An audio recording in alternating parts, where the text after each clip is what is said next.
Hello, this is Bill in my glass shop again, in the glass shop part of my building where my autos are put away for the winter, amongst other things.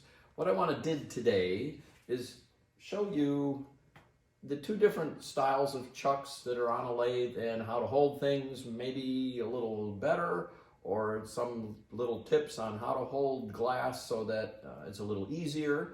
But first, let's step over this way. Oh, by the way, we have a new camera guy because of COVID. I can't have cameraman Jay in like last time. We have to have the unnamed cameraman because we don't have money for Jay, and now we sure as heck don't have any money for anybody, but we do have a guy running the camera. I hope he does all right. This is his first time. So, actually it's only my second time, so hopefully we do good. Anyway, it may seem a little rudimentary to most people, but you want to be sure that, first of all, how to mount a chuck properly. For me, you got to be sure that your spindle nose is clean. That might just be rub it with a little Scotch-Brite or something like that to be sure that there's nothing on it. Also, the inside of the chuck a little bit, just to be sure that there's nothing there, so it'll mount nice and easy. Another nice thing to kind of do, look for the actuator. Look for the actuator on the other chuck, kind of put them together so that when you find one, you find the other. I find that beneficial most of the time. Seat the chuck on nicely.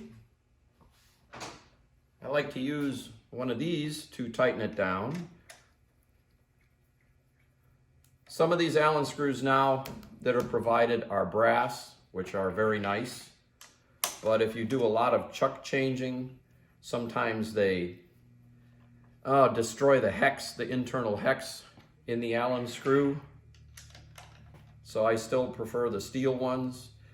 When you seat these things, you have to seat them so that tightens the chuck down. I do not tighten these like a gorilla. It just really isn't necessary. You score up your spindle nose, and it just really isn't necessary. This, again, as most people can see, is a Planetary chuck. Planetary is very nice. There are advantages and disadvantages to both. Planetaries, of course, open up nice and wide so that you can take and put in a flask or anything larger.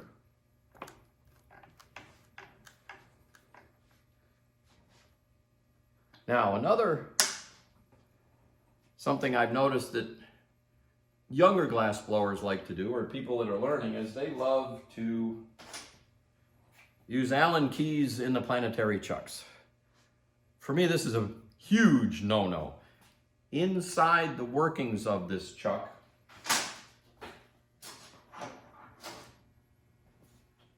are brass parts that you can really destroy. This is a typical actuator, not for this size chuck, but for a bigger one. These are some of the actuating gears that if you look at them, especially this one, this is really chewed up. This comes from, here's another one that's even more chewed up. Here's one that's even broken. This is basically the actuating pin with the worm gear that's in this style chuck. Usually what happens when you use an Allen wrench to tighten these, there's a pin that pins this gear to this shaft. Usually it strips the pin, but sometimes it'll actually break the shaft. Do not use an Allen wrench. Use the hand type. Now, most people will say, well, that doesn't get it tight enough, and sometimes it doesn't.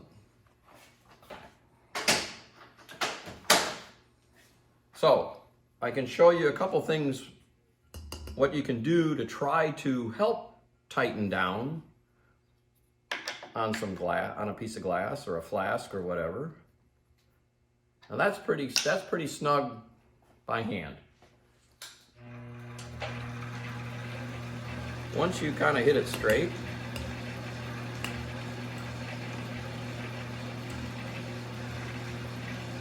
what I like to do, what I've done in the past, masking tape. Now, I've always said that my mouth is my third hand. I mean, how many people, when they're working, haven't done this? I do. Masking tape is like your best friend.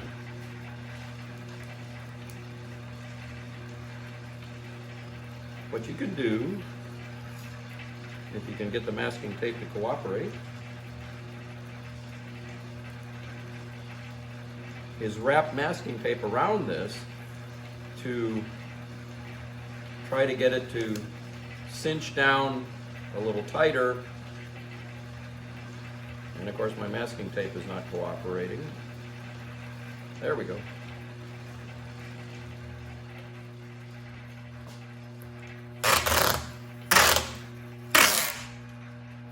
Doing this little by little.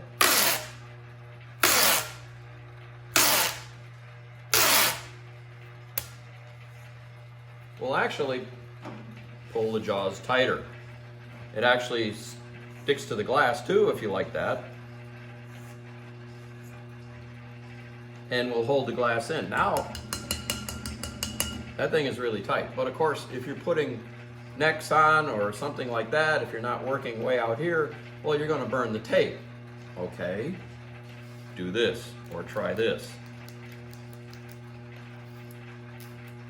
Put the tape back here now, away from the heat, hopefully away from the heat.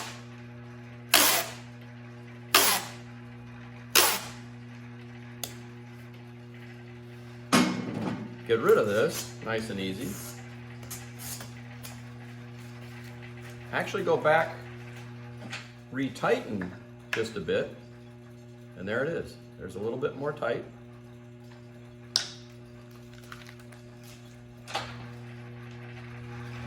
And the flask is still pretty tight in there. Doing this, you will spring your jaws. Every planetary I've ever worked in has sprung jaws. That's just seems to be the nature of them.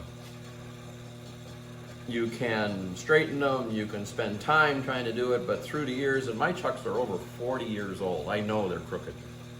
But I don't really care because I can do things to accommodate and make things straight, something like this. You can also put band clamps around this if you like, screw it down with a band clamp, but I find band clamps are not quite as easy to remove.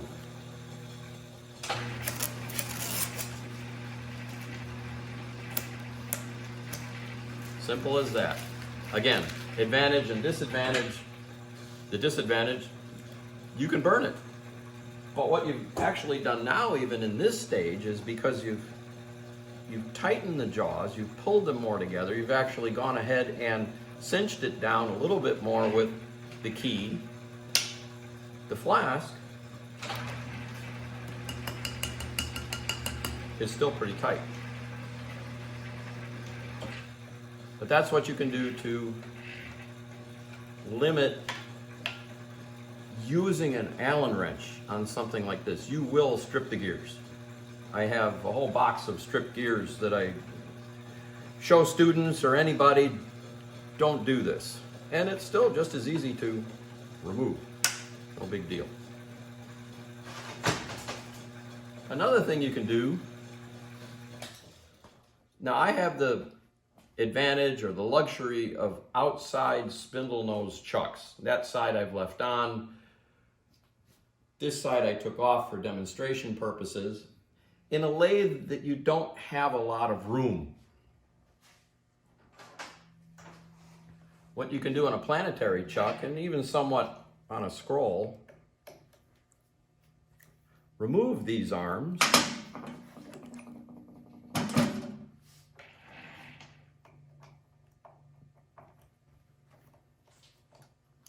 They might be a little difficult in the beginning, but once you get them off, because you've got aluminum, you've got steel, it might gall a little bit. Once you do get them out, a little WD-40 or something in there will keep them from binding. Now I'm going to go get a large piece of tubing, and I'm going to show you now how to use this chuck along with the outside part of the spindle to hold a piece of tubing. So if we load this in, that's a whole length of tubing. Going to use a little packing. I prefer this Norbest or something, I think it's called, packing. I don't care for the green fiberglass too much, only because it's kind of itchy. But using the master jaws on here, as I said, especially on a lathe where you don't have a lot of room. Now we don't want to cinch this up too much, but we're going to tighten it a little bit. Obviously I can't turn the lathe on because it's going to flop all around, but taking some corks and setting them up, or practically any other kind of soft wedge, in a pattern of 4, in a pattern of 3, in whatever pattern it takes. Now we can tighten this just a shade. There. I'm going to turn the lathe on. It's going to be crooked, but we're going to straighten it.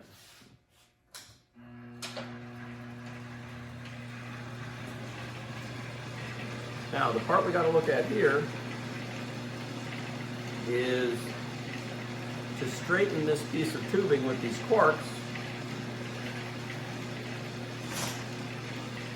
Sometimes it's nice to find the high spot, stop it at the high spot, tap in the one cork that needs attention,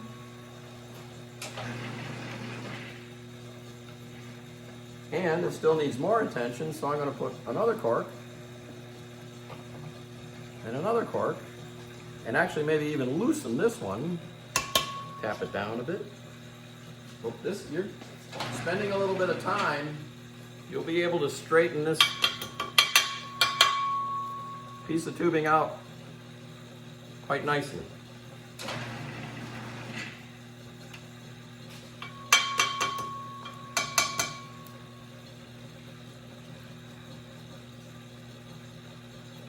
Corks are kind of coming apart. Oh, that's okay. Got more.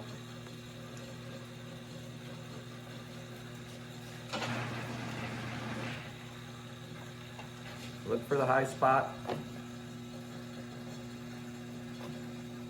Apply what's needed.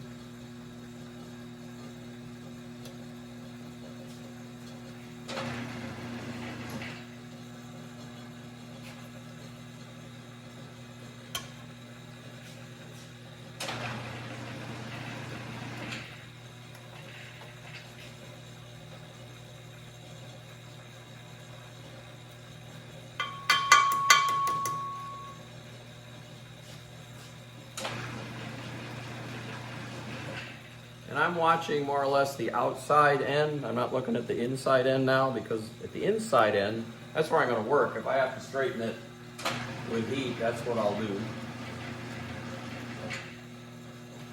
But taking a little bit of time, taking a little more time than I like.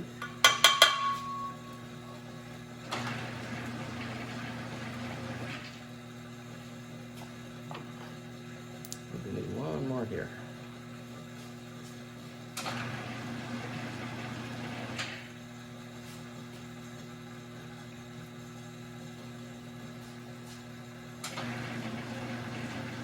And that's pretty good.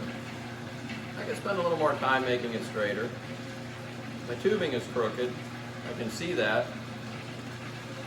The other thing you might want to do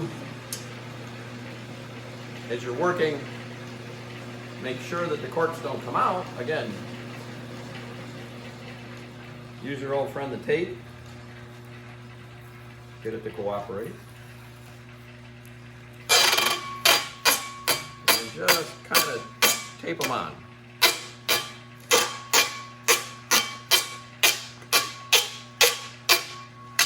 That way they can't back out.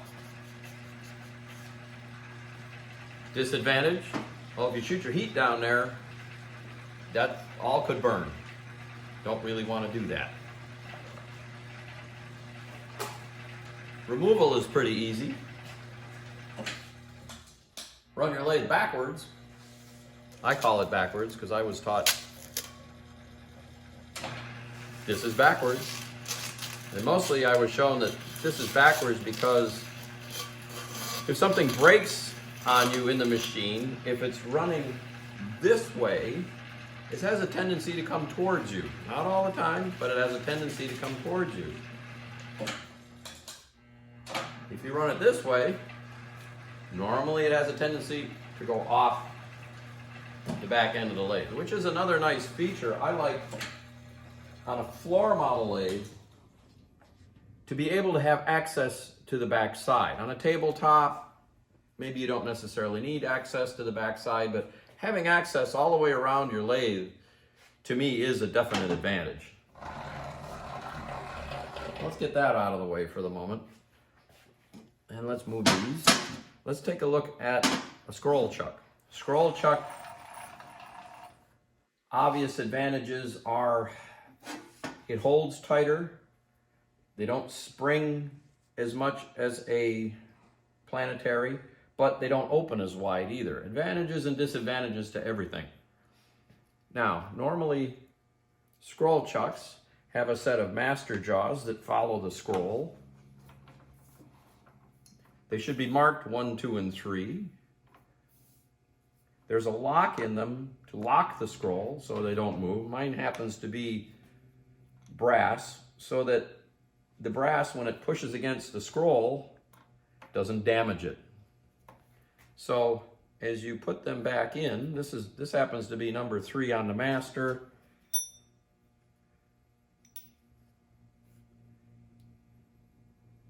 That's number 1. There's number 3.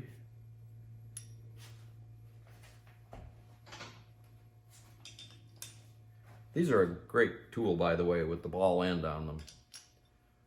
Anyway, engage the notch.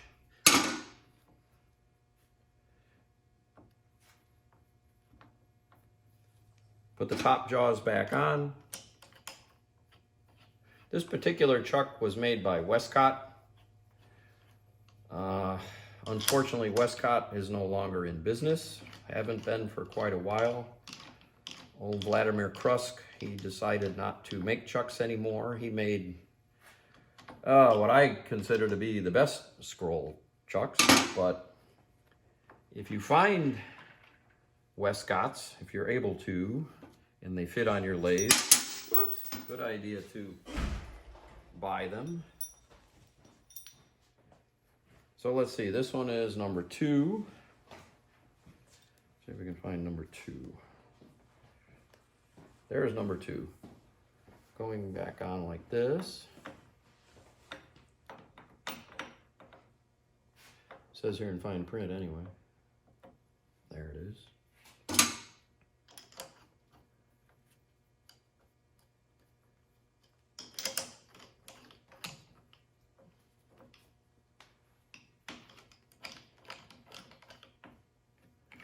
Another thing you can do with scroll chucks too, like I did with the Planetary, is you can take the top jaws off and just use the masters to hold the glass if you like. You can do that, especially if you have, like I have, the outside spindle nose chucks. Outside spindle nose chucks are huge advantage. Somewhat of a luxury maybe, but very nice to have.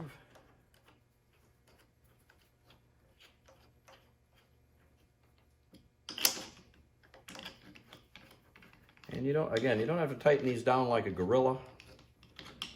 Snug them up good, but you still want to be able to take things apart. So if we take a look at changing this tube now,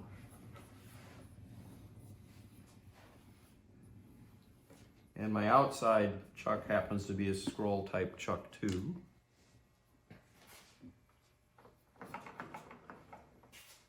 Removing this.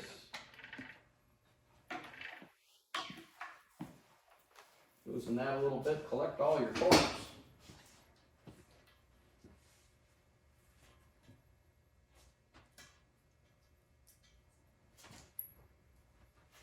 So you can use them next time.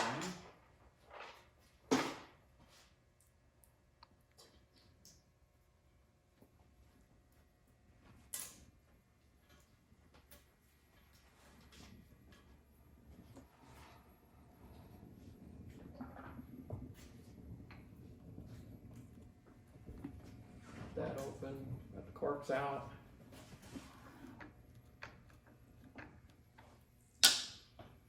Oh, another thing too, if you do take these arms off, the little keeper in here sometimes can fall out and fall on the floor. Watch out for that.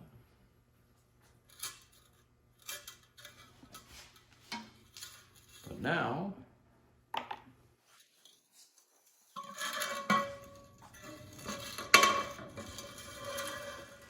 you can do this. Scroll chucks too have a tendency to break tubing. You can cinch down with them pretty hard and you can really crush your tubing. So you gotta be careful of that. A little bit of packing back here and we'll see how it rolls.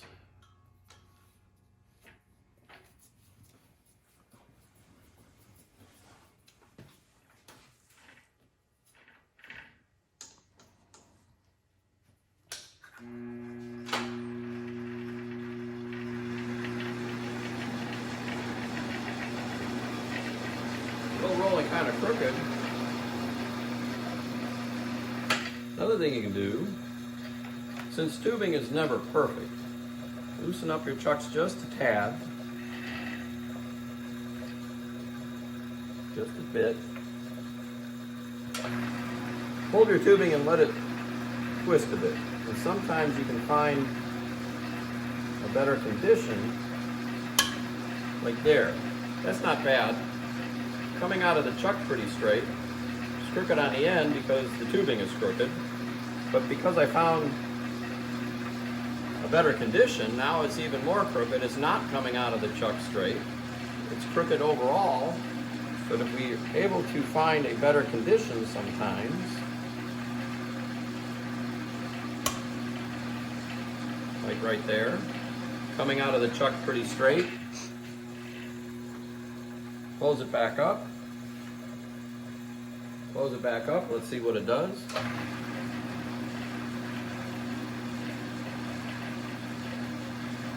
It's looking pretty good. Still needs some straightening. If you want to do something more with it, shim it. I like to shim with this ceramic paper. This takes a pretty good eye, but find the high spot. Up, up. So this is the high spot. Let's put a little shim in here and see what happens.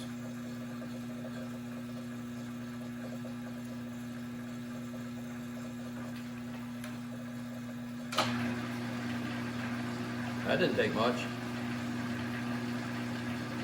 That looks pretty. This section of where we're going to work looks pretty good. The end is crooked. Tubing is 9 times out of 10 always crooked. You always have to do something with it. But there we go. There's chucking. Let's talk about fires a little bit.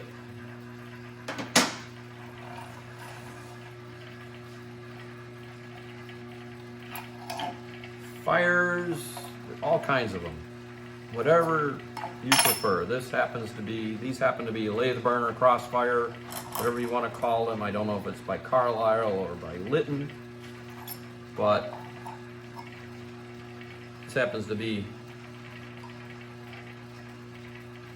a 6-burner 7 jet one. I'm gonna turn my oxygen on a minute. I'll be right back.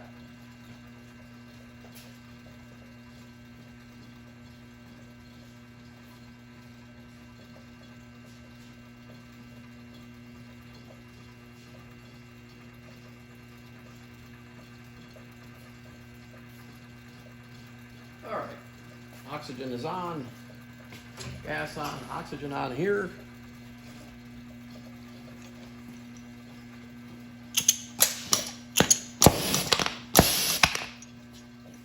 My setup as far as getting the fire to operate, I have a set of solenoids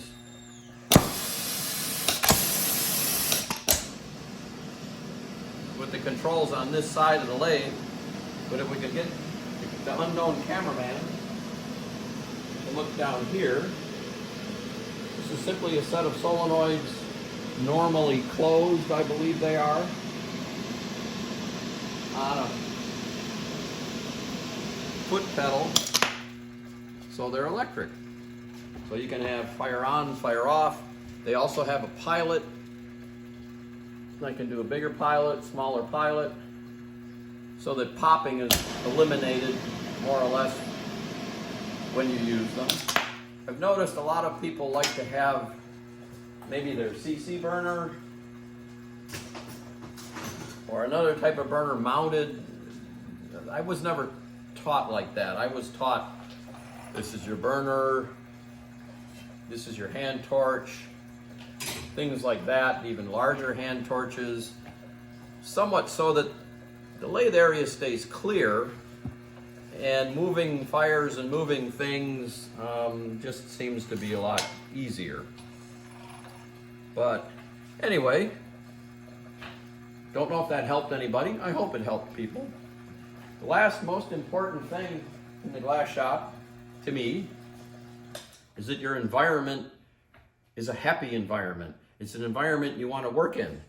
And for me, that's music. Rock and roll and glass blowing just seem to go together. So, let's blow.